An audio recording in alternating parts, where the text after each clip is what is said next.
Hello दोस्तों, स्वागत है आप लोगों का अपने यूट्यूब परिवार अरुण अकेडमी में। आज की क्लास में हम लोग पढ़ेंगे विशेषण। जो विकारी शब्द और अविकारी शब्द होते हैं, उसी विकारी शब्द के अंतर्गत संज्ञा, सर्वनाम, विशेषण, क्रिया आता है और अविकारी शब्द के अंतर्गत क्रिया विशेषण, संबंध बोधक, समुच्चय बोधक, विस्मयादि बोधक और निपात आता है। तो हम लोग विकारी शब्द के संज्ञा, सर्वनाम पढ़ लिए हैं और आज का टॉपिक होगा विशेषण, जो बहुत ही शानदार तरीके से करने वाले हैं। अगर आप लोग चैनल के माध्यम से नहीं जुड़े हैं तो जुड़ जाइए। यूपी टेट शिक्षक भर्ती के लिए यहाँ पे क्लास बहुत ही शानदार तरीके से चलाई जा रही है। तो चलते हैं, आगे बढ़ते हैं, बिल्कुल देरी नहीं करते हैं। देखिए विशेषण। विशेषण वह शब्द जो संज्ञा या सर्वनाम संज्ञा या सर्वनाम की विशेषता बताए उसे विशेषण कहते हैं। किसकी विशेषता बताए? संज्ञा और सर्वनाम की विशेषता बताए उसे विशेषण कहते हैं। जिसकी विशेषता बताई जाती है उसे विशेष्य यानी कि संज्ञा सर्वनाम कहते हैं। संज्ञा सर्वनाम को ही क्या कहते हैं? विशेष्य ही कहते हैं। और जिसकी विशेषता बताई जाती है उसे ही विशेष्य कहते हैं। और संज्ञा सर्वनाम की विशेषता बताए उसे विशेषण कहते हैं। जैसे काला घोड़ा, इसमें काला क्या है? विशेषण है। घोड़ा क्या है? संज्ञा है। तो संज्ञा या सर्वनाम ही विशेष्य कहलाती है जिसकी विशेषता बताई जाती है। दुष्ट बालक, सुंदर लड़की, पर्वतीय मैदान, एक एक करके बहुत ही शानदार तरीके से हम देखेंगे। देखिए विशेषण के प्रकार। जब विशेषण के प्रकार पूछे तो आप लोग कितने प्रकार बताएंगे? तो 4 प्रकार। कितने?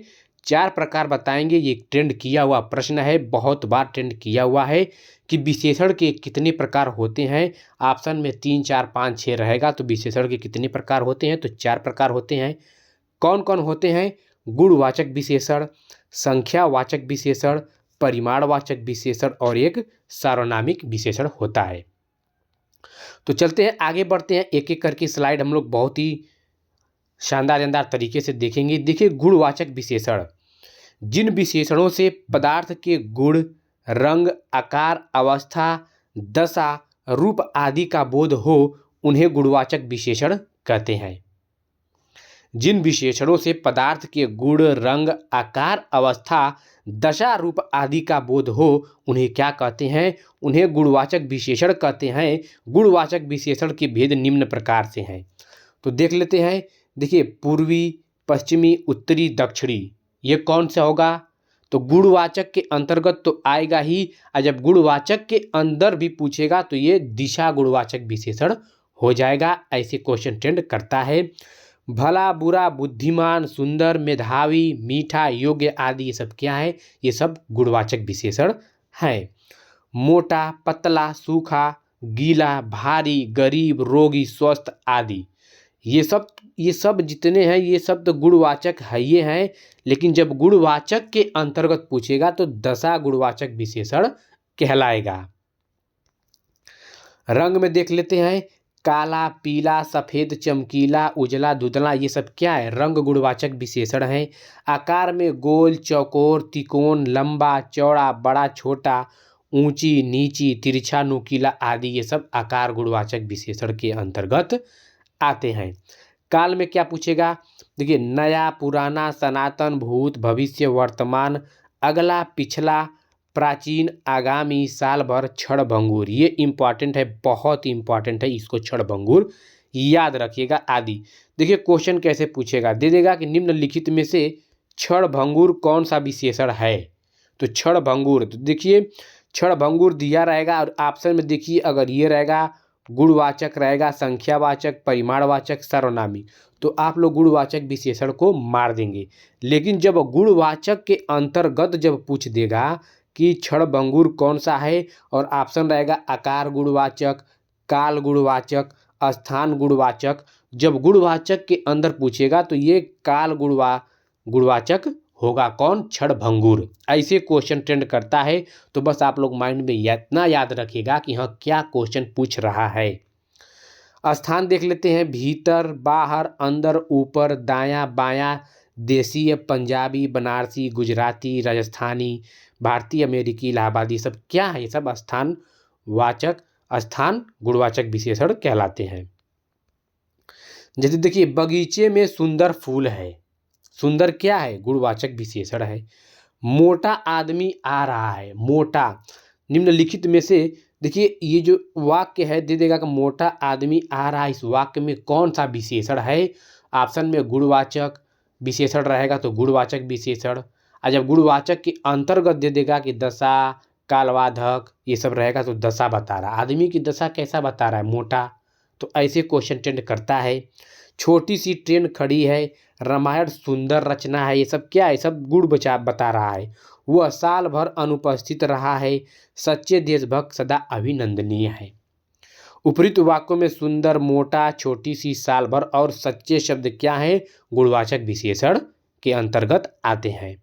तो चलते हैं आगे बढ़ते हैं। संख्यावाचक विशेषण, जिससे किसी वस्तु की संख्या का बोध हो उसे संख्यावाचक विशेषण कहते हैं। जैसे तीन लड़के, लड़के क्या हो गया? लड़का क्या हो गया? संज्ञा। विशेषण किसे कहते हैं? जो संज्ञा सर्वनाम की विशेषता बताए। तो तीन लड़के, कितने लड़के? तीन लड़के, तो तीन हो गए। चारों भाई, चार क्या है? संख्या है। 10 गुने 10 क्या है? संख्यावाचक है। चतुर्थ वर्ग, हर एक नेता। संख्यावाचक विशेषण दो प्रकार के होते हैं, एक निश्चित संख्यावाचक विशेषण और एक अनिश्चित संख्यावाचक विशेषण होता है। निश्चित संख्यावाचक में क्या होता है? ये निश्चित संख्या का बोध कराते हैं। जैसे 1, 10, 5, मतलब जो निश्चितता का बोध करा दे। अनिश्चित नहीं, निश्चित या फिक्स कर दे कि हाँ ये निश्चित है, एक संख्या है, 2 है, 3 है, 10 है, 5 है, 100 है, मतलब उसकी निश्चितता का बोध करा दे तो वो निश्चित संख्यावाचक विशेषण कहलाता है। अनिश्चित संख्यावाचक ये अनिश्चित संख्या का बोध कराते हैं, इसमें निश्चितता का बोध न रहो, सस्पेंस हो। जैसे कई, अनेक, सब, बहुत। बहुत लड़के हैं, कितने लड़के हैं? बहुत लड़के हैं, लेकिन यहाँ पे कंफर्म नहीं हो रहा है कितने हैं, लेकिन बहुत हैं, यानी कि ज़्यादा हैं। तो यानी कंफर्म निश्चित नहीं है कि 100 हैं, कि 50 हैं, कि 200 हैं, कि 500 हैं। तो यहाँ पे अनिश्चित होगा। देख लेते हैं निश्चित संख्यावाचक विशेषण के भी प्रयोग। देखिए, प्रयोग के आधार पर निश्चित संख्यावाचक विशेषण 5 प्रकार के होते हैं, जो कि निश्चित संख्या के बारे में जानकारी प्रदान करते हैं। तो निश्चित संख्यावाचक विशेषण के प्रकार पूछा हुआ, याद रख कितने प्रकार के होते हैं? 5 प्रकार के होते हैं। जैसे कि मान लीजिए निश्चित संख्यावाचक विशेषण के अगर अंदर पूछ लेगा, ज़्यादा टफ कर देगा, तो इस गणनावाचक विशेषण है कि क्रमवाचक है कि आवृत्ति, समुदाय या प्रत्येक। वैसे तो निश्चित बोध कर देगा, जितने ये सब हैं सब निश्चित बताएगा, लेकिन जब निश्चित के अंतर्गत थोड़ा क्वेश्चन टफ करेगा तो इनसे क्वेश्चन पूछेगा। ज़्यादा इतना हार्ड नहीं पूछता है, बस आप लोग जानते रहिए विशेषण होता क्या है, बस आप लोग हर प्रश्न मोए मोए बना देंगे। तो देखिए, गणनावाचक विशेषण देख लेते हैं। जो संख्यावाचक विशेषण पूर्णांक एवं अपूर्णांक के रूप में गिने जा सके, गणनावाचक विशेषण कहलाते हैं। ये क्वेश्चन ट्रेंड किया हुआ है कि वह कौन सा विशेषण है जो पूर्णांक एवं अपूर्णांक के रूप में गिने जा सकते हैं। तो पूर्णांक और अपूर्णांक के रूप में गिने जा सकते हैं, कौन सा विशेषण है? तो गणनावाचक विशेषण है। ऐसे एक एक पॉइंट आप लोग मिस मत करिएगा, बहुत ही इंपॉर्टेंट है। जितने हम लेकर आए हैं सब, ये आप ये परिभाषाएं जो हैं ये भी ट्रेंड करता है, क्योंकि ये किया हुआ है कि वह कौन सा विशेषण है जो पूर्णांक एवं अपूर्णांक के रूप में गिने जा सके। ऑप्शन में रहेगा गणनावाचक रहेगा, और उसके बाद से क्रमवाचक रहेगा, आवृत्तिवाचक रहेगा। ऐसे क्वेश्चन ट्रेंड करता है। तो जो पूर्णांक अपूर्णांक हैं तो किसके अंतर्गत आते हैं? तो गणनावाचक विशेषण के अंतर्गत। ये दो प्रकार के होते हैं, कौन कौन? पूर्णांक और अपूर्णांक। तो पूर्णांक में देख लेते हैं, जो गणनावाचक विशेषण पूर्णांक के रूप में हो उन्हें पूर्णांक बोधक विशेषण कहते हैं। जैसे 1, 2, 3, 4, 7, 10, ये क्या है? पूर्ण है। 1 अपने आप में पूर्ण है, 2 भी अपने आप में पूर्ण है, 3 क्या है? पूर्ण है। तो ये पूर्णांक बोधक विशेषण और गणनावाचक विशेषण के अंतर्गत तो आइए करेंगे। 25 रुपये दीजिए, राजू ने 2 पुस्तकें। 25 क्या है? पूर्णांक है, 2 है। पूर्णांक में गणनावाचक हैं। 2 लोग शतरंज खेल रहे हैं, एक लड़का स्कूल जा रहा है। देखिए, उपयुक्त वाक्य में 2, 25 और एक पूर्णांक संख्या का बोध करा रहे हैं, अतः ये पूर्णांक बोधक विशेषण कहलाएंगे। अपूर्णांक देख लेते हैं। अपूर्णांक बोधक विशेषण, जो गणनावाचक विशेषण पूर्णांक के रूप में नहीं होते हैं उन्हें अपूर्णांक बोधक विशेषण कहते हैं। जैसे आधा, पौना, सवा, 1.5, 1.5, 4, ये पूर्ण अपने आप में पूर्ण नहीं है। चौथाई 1/4 है, ढाई 2 है, सवा, पौना, आधा, ये सब क्या है? ये सब अपूर्णांक है, पूर्ण अपने आप में नहीं है। और ये गणनावाचक विशेषण तो अइबे करेंगे, लेकिन उनके अंदर का पूछेगा तो अपूर्णांक बोध विशेषक। तो आधा किलो चीनी, ₹1.25 चाहिए, ढाई। अब देखते हैं क्रमवाचक विशेषण। देखिए यहाँ पे जब हम लोग पढ़े हैं गणनावाचक विशेषण, ये किसके अंतर्गत? निश्चित संख्यावाचक विशेषण है। तो जब गणनावाचक विशेषण पढ़े हैं तो अब आएंगे क्रमवाचक विशेषण। ये सब क्या है? निश्चितता का बोध, मान लीजिए निश्चित ₹25 दीजिए। अब ये हो गया आधा किलो चीनी, कितने? आधा किलो। तो आधा क्या है? निश्चित भी बता रहा है। डायरेक्ट देगा तो निश्चितवाचक तो हो ही जाएगा, लेकिन जब उसके अंतर्गत पूछेगा तो गणनावाचक। ऐसे ही क्वेश्चन, मतलब ऐसा हिंदी पढ़ाएंगे जो आप लोग के जीरो से एकदम हाई लेवल तक। एक बार हिंदी पढ़ लीजिएगा, इसके बाद और आप लोग को कहीं पढ़ने की ज़रूरत नहीं पड़ेगी। तो क्रमवाचक विशेषण देख लेते हैं। जो संख्यावाचक विशेषण संख्या के क्रम को सूचित करते हैं उन्हें क्रमवाचक विशेषण कहते हैं। जैसे पहला, दूसरा, तीसरा, चौथा, पांचवा, 10वां आदि। पहला लड़का यहाँ आए, ये क्या है? पहला लड़का, यानी कि निश्चित तो बता ही रहा है। और जब निश्चित संख्यावाचक के अंतर्गत पूछेगा, उसके अंदर पूछेगा, ज़्यादा हार्ड करेगा तो क्रमवाचक विशेषण। दूसरा लड़का कहाँ गया? ये निश्चित संख्यावाचक विशेषण तो है, ये है। और जब उसके अंदर से पूछेगा, हार्ड प्रश्न करेगा, तब ये क्रमवाचक विशेषण देगा। तो बस एक एक देखिए, आपको सिलेक्शन लेना है तो जीरो से हाई लेवल पढ़ना पड़ेगा, क्योंकि आप देख रहे हैं कंपटीशन कितनी टफ हो रही है। तो जितनी है स्लाइड सब पढ़ लीजिए कि दोबारा पढ़ने की ज़रूरत हमें हिंदी न पड़े। तो बस ईमानदारी के साथ आप चैनल के साथ जुड़े रहिए, उसके बाद हर एक प्रश्न को हम लोग मोए मोए बनाएंगे। तो देखिए, पंक्ति का तीसरा लड़का खड़ा हो जाए, तो उपर्युक्त वाक्यों में पहला, दूसरा, तीसरा व्यक्ति के क्रम को सूचित कर रहा है, अतः यहाँ क्रमवाचक विशेषण होगा। क्रम के किसके प्रकार है? निश्चित संख्यावाचक विशेषण का प्रकार है।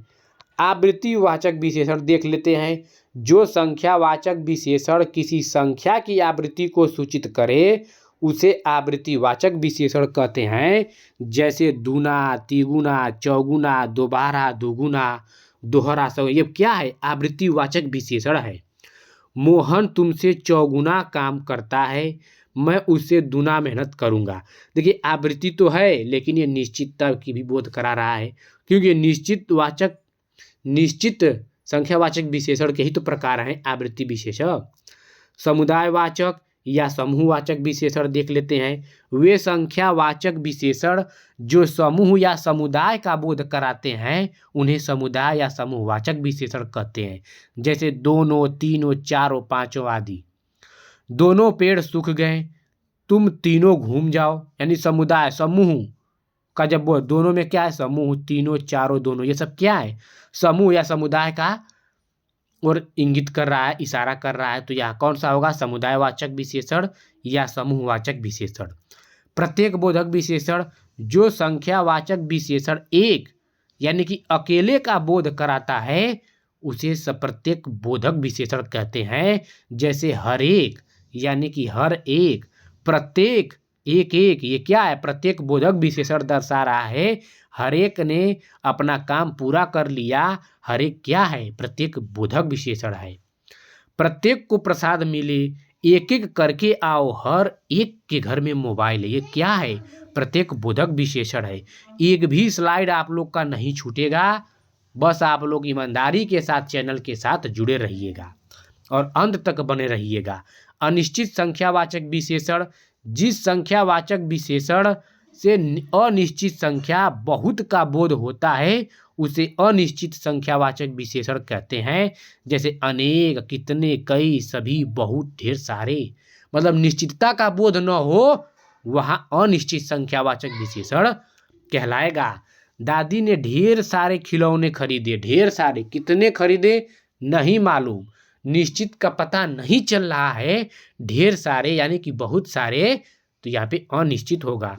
कुछ बच्चे खेल रहे हैं, कुछ बच्चे, अगर मान लीजिए आपके कुछ दूर कुछ बच्चे खेल रहे हैं, 5 हैं, 10 हैं, 12 हैं, 20 हैं, 50 हैं, आप लोग को कंफर्म नहीं है कि कितने हैं, कुछ खेल रहे हैं लेकिन खेल रहे हैं, तो यहाँ पे निश्चित नहीं हो रहा है, तो यहाँ पे अनिश्चित वाचक हो गया।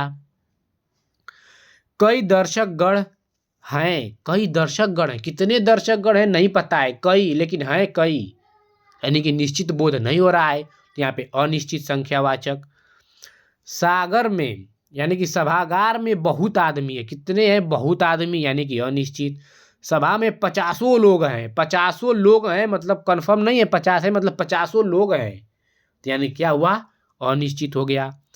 करोड़ों का घाटा हो गया, करोड़ों का, करोड़ों में तो बहुत सारे करोड़ आएंगे, कितने करोड़, 1 2 3 4 5 करोड़, कंफर्म नहीं हो रहा है, तो यहाँ पे अनिश्चित हो जाएगा। तो यहाँ पे ढेर सारे, कुछ, कई, बहुत, 50 और करोड़ों, ये सब क्या है, ये शब्द अनिश्चित संख्यावाचक विशेषण कहलाएंगे। आगे बढ़ते हैं, परिमाणवाचक विशेषण। जो शब्द किसी वस्तु के परिमाण अर्थात माप तौल का बोध कराता है उसे परिमाणवाचक विशेषण कहते हैं। जैसे इकाई, लीटर, मीटर, किलोमीटर, ग्राम, किलोग्राम, वजन, क्या माप तौल, यहाँ पे याद रखिएगा, माप तौल का बोध कराता हो उसे परिमाणवाचक विशेषण कहते हैं। जैसे इकाई, लीटर क्या है, इकाई से नापते हैं, लीटर से नापते हैं, मीटर, किलोमीटर, ग्राम, किलोग्राम, वजन, ये सब क्या, हम तो माप तौल ही तो करते हैं, तो परिमाणवाचक विशेषण कहलाएगा। इसके 2 भेद होते हैं, निश्चित परिमाणवाचक विशेषण और निश्चित परिमाणवाचक विशेषण। बस इतना जानिए, निश्चित अगर बता जाएगा, माप तौल में अगर निश्चितता बता रहा है तो परिमाणवाचक, और माप तौल में निश्चित नहीं बता रहा है तो अपरिमाणवाचक। बस यही तो करना है आप लोग को। देखिए, यह वस्तुओं को निश्चित परिमाण का बोध कराता है। जैसे बाजार से 5 किलो आम खरीदा, 5 क्या है, संख्यावाचक है, ठीक है, निश्चित बता रहा है, लेकिन किलो आम, देखिए यहाँ पे किलो आ गया, माप तौल आ गया तो परिमाण में आ जाएगा, तो 5 किलो आम खरीदा। डालिया भर सेब, ये भी क्या है, निश्चित परिमाणवाचक हो गया। एक डाली है तो एक डालियाँ भर जब कर देंगे, एक डाली भर हो जाएगा, तो निश्चित बता रहा है। 4 सेर दूध है, दूध क्या है, 4 सेर है, माप तौल की बात हो रहा है। 2 कुंतल धान खरीदा, 2 कुंतल, कितने, 2 कुंतल, यानी कुंतल क्या है यहाँ पे भाई, माप तौल है।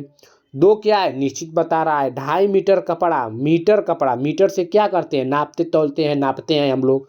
और 2.5 क्या है, ये 2.5 क्या है, निश्चितता का बता रहा है, निश्चितता का बोध हो रहा है, तो निश्चित परिमाणवाचक विशेषण कहलाएगा। अनिश्चित परिमाणवाचक विशेषण, यह वस्तुओं के निश्चित परिमाण का बोध नहीं कराता है। थोड़ा नमक, ज़्यादा दाल, अधिक चीनी, पूरा आनंद, कम चाय, बहुत दूध। देखिए, चाय में ज़्यादा चीनी है, कितने चीनी है, ज़्यादा चीनी है, कंफर्म नहीं है कितने है, लेकिन ज़्यादा है, तो अब अनिश्चित परिमाणवाचक विशेषण हो जाएगा। मुझे थोड़ा नमक देना, कल मैंने पूरा आनंद लिया, दूध में कम पानी डाला करो, उसने सब धन लुटा दिया। ये सब क्या, अनिश्चित परिमाणवाचक विशेषण हैं। आपने बहुत चाय दे दी, कितने, बहुत चाय, चाय हम क्या करते हैं, चाय देखिए द्रव्य है, बहुत क्या है, नाप तौल है, और बहुत में बहुत दे दिया, कितना दे दिया, बहुत दिया है, तो यानी कि निश्चित भी नहीं हो रहा है, अनिश्चित हुआ। सार्वनामिक विशेषण, विशेषण के रूप में प्रयुक्त होने वाले सर्वनाम को सार्वनामिक विशेषण कहते हैं। इसके भी 2 भेद होते हैं, मौलिक सार्वनामिक विशेषण, यौगिक सार्वनामिक विशेषण।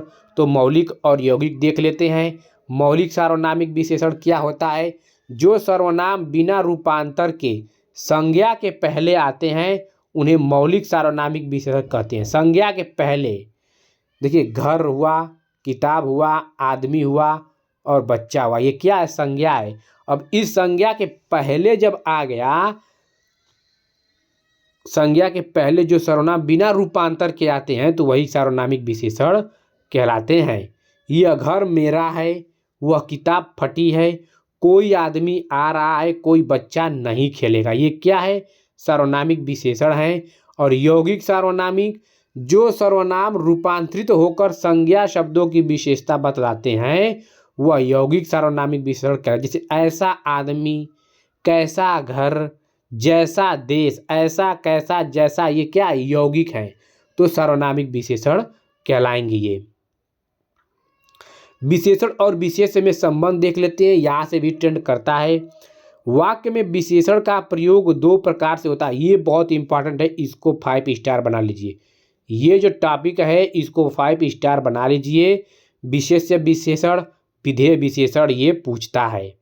तो चलते हैं देखते हैं। देखिए विशेष्य विशेषण, विशेष्य के पहले आने वाले विशेषण को विशेष्य विशेषण कहते हैं। क्या? विशेष्य के पहले आने वाले विशेषण को विशेष्य कहते हैं। देखिए मनीष चंचल लड़का है, तो देखिए ये चंचल क्या है? विशेषण है। अब ये लड़का क्या है? लड़का ये विशेष्य है, यानी कि संज्ञा या सर्वनाम की विशेषता बताई जाती है वही विशेष्य कहलाता है। संज्ञा सर्वनाम ही विशेष्य कहलाता है। देखिए तो यहाँ पे है विशेष्य के पहले, यानी कि ये विशेष्य हो गया। अब इसके पहले विशेषण आ गया। देखिए मनीष के पहले तो आया नहीं है, तो इस विशेष्य के पहले ये विशेषण आया है, तो चंचल इसमें विशेष्य विशेषण कहते हैं। चंचल क्या होगा? चंचल विशेष्य विशेषण होगा, क्योंकि विशेष्य की विशेषता बता रहा है। तो यानी कि विशेष्य के पहले आने वाले विशेषण को ही विशेष्य विशेषण कहते हैं। जैसे राम होशियार बालक है, तो बालक क्या है? विशेष्य है। अब विशेष्य की विशेषता बता रहा है कौन? होशियार, तो होशियार विशेषण है। तो यहाँ पे सब विशेष्य के पहले जब आ रहा है तो विशेष्य विशेषण होगा होशियार। सीता सुशील गृहिणी है, सुशील क्या है? विशेषण है। किसकी विशेषता बता रही है? विशेष्य की। तो यहाँ पे क्या हुआ? सुशील विशेष्य विशेषण हुआ। जब संज्ञा विशेष्य की विशेषता जो बताती है वही क्या कहलाती है? विशेष्य विशेषण। विधेय विशेषण कहलाते हैं विशेष्य के बाद और क्रिया के पहले आने वाले विशेषण को विधेय विशेषण, यानी कि किसे? विशेष्य के बाद, तो क्रिया के पहले। देखिए कुत्ता क्या है? स्कूटर क्या है? ये गाय क्या है? ये सब विशेष्य है। अब इसके बाद जो आएगा काला हुआ नहीं हुआ सीधी, ये विधेय विशेषण कहलाएगी। इसके पहले जब विशेष्य के पहले विशेषण आता था तो विशेष्य विशेषण, और जब विशेष्य के बाद जब आ रहा है काला नहीं सीधी तो ये विधेय विशेषण कहलाएगी। तो काला नहीं सीधी ये सब क्या है? विधेय विशेषण कहलाएंगी। क्यों? क्योंकि विशेष्य के बाद आ रही है क्रिया के पहले। प्रविशेषण, इसको भी आप जितने चाहे उतने स्टार दे दीजिए। हिंदी में कुछ विशेषणों के भी विशेषण होते हैं जिन्हें हम प्रविशेषण कहते हैं। जो विशेषण की भी विशेषता बतलाए उन्हें प्रविशेषण कहते हैं। यही पॉइंट आप लोग ध्यान में रखिएगा कि जो विशेषण की भी विशेषता बतलाए उन्हें प्रविशेषण कहते हैं। तो तेज इसे यहाँ पे क्या है? तेज विशेषण है।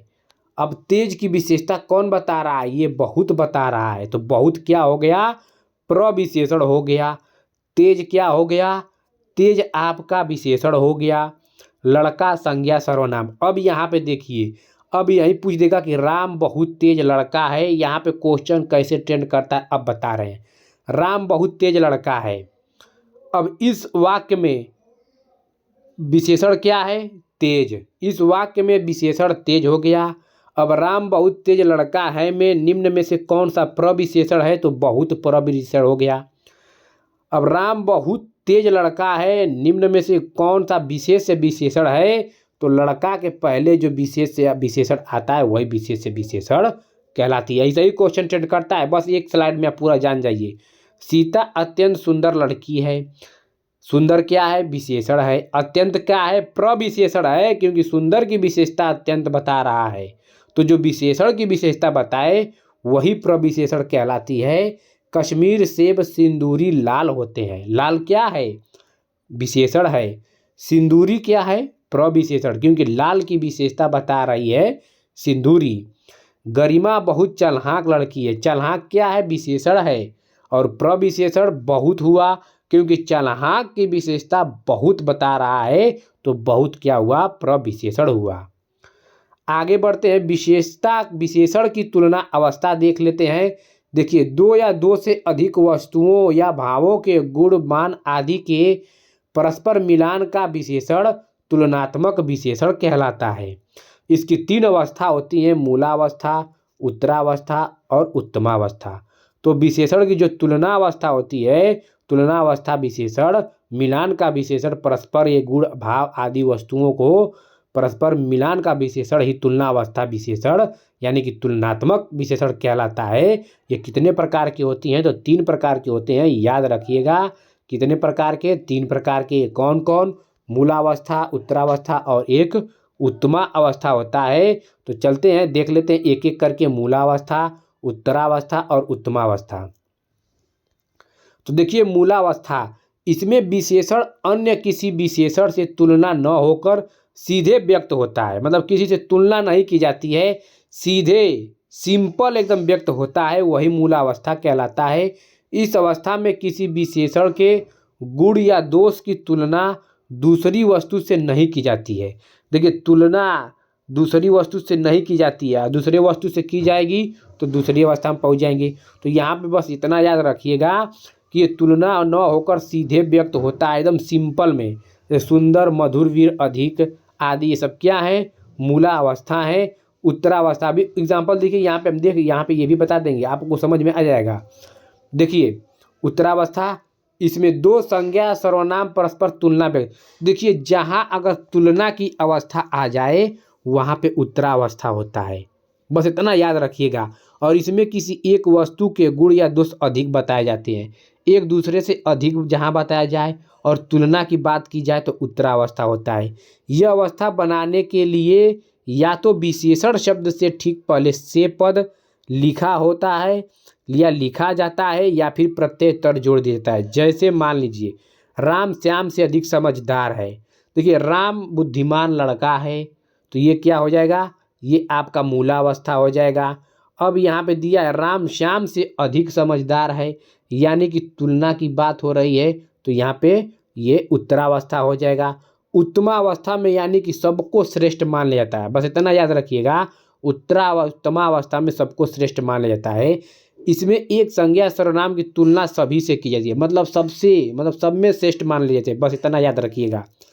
इसमें विशेषण द्वारा किसी वस्तु की सबसे अधिक गुणशाली या दोषी बताया जाता है। यह अवस्था बनाने के लिए या तो विशेषण शब्द से ठीक पहले सबसे पद या फिर विशेषण के साथ तम प्रत्यय जोड़ दिया जाता है। जैसे माने भारतीय टीम में हिटमैन सबसे अच्छा खिलाड़ी है, मतलब सबसे अच्छा खिलाड़ी बता दिया, सबसे ज़्यादा श्रेष्ठ वही क्या होगा? उत्तमा, मतलब उत्तम क्वालिटी का हो गया, तो ये उत्तमावस्था होता है। यहाँ पे मूलावस्था, उत्तरावस्था, उत्तमावस्था देख लेते हैं। देखिए मूलावस्था क्या है? उच्च है, तर से या तर जोड़ देंगे उच्चतर, तम जिसमें जोड़ेंगे उत्तमावस्था हो जाएगा। अधिक मूलावस्था, अधिकतर, तर जोड़ देंगे उत्तरावस्था, तम जोड़ देंगे उत्तमावस्था। दे देगा कि निम्न में निम्न का या अधिक का उत्तमावस्था बताइए, तो अधिक का उत्तमावस्था अधिकतम हो जाएगा, या अधिक का उत्तरावस्था बताइए अधिकतर हो जाएगा। ऐसे ही क्वेश्चन पूछता है, जैसे प्रिय का प्रियतर प्रियतम, श्रेष्ठ का श्रेष्ठतर श्रेष्ठतम, ऐसे ही क्वेश्चन आप लोग को पूछता है। तो याद रखिएगा उत्तमावस्था में सबसे श्रेष्ठ, उत्तरावस्था में दूसरे से तुलना की जाती है, मूलावस्था में सिंपल साधारण, बस इतना याद रखिएगा। तो आई होप दोस्तों आप लोग को ये वीडियो अच्छा लगा हो। अगर अच्छा लगा हो तो लाइक सब्सक्राइब कमेंट कर दीजिए, जिससे हमें मोटिवेट मिलता रहे। और कमेंट बॉक्स में कमेंट करके बताइए ये टॉपिक आप लोग को कैसा लगा। ठीक है दोस्तों, आप लोग का बहुत बहुत धन्यवाद।